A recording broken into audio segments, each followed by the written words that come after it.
نبی اکرم صلی اللہ علیہ وسلم کا فرمان ہے، جس شخص کی عصر کی نماز رہ گئی گویا کہ وہ مال اور اہل و عیال سے محروم کر دیا گیا۔ صحیح بخاری۔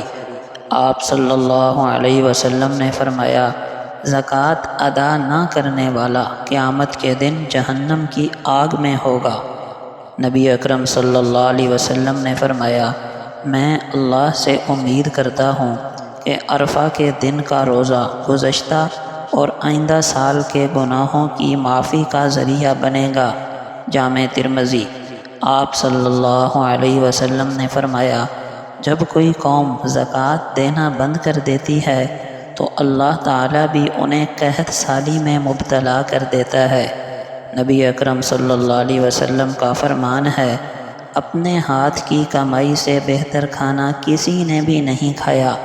اللہ کے نبی داؤد علیہ السلام بھی اپنے ہاتھ کی کمائی سے کھایا کرتے تھے۔ صحیح بخاری۔ نبی اکرم صلی اللہ علیہ وسلم کا فرمان ہے، صدقہ و خیرات رب تعالیٰ کے غضب کو ٹھنڈا کر دیتا ہے اور بری موت سے بچاتا ہے۔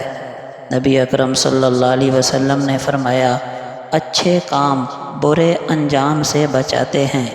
آپ صلی اللہ علیہ وسلم نے فرمایا، جو ہم پر ہتھیار اٹھا لے اس کا ہم سے کوئی تعلق نہیں۔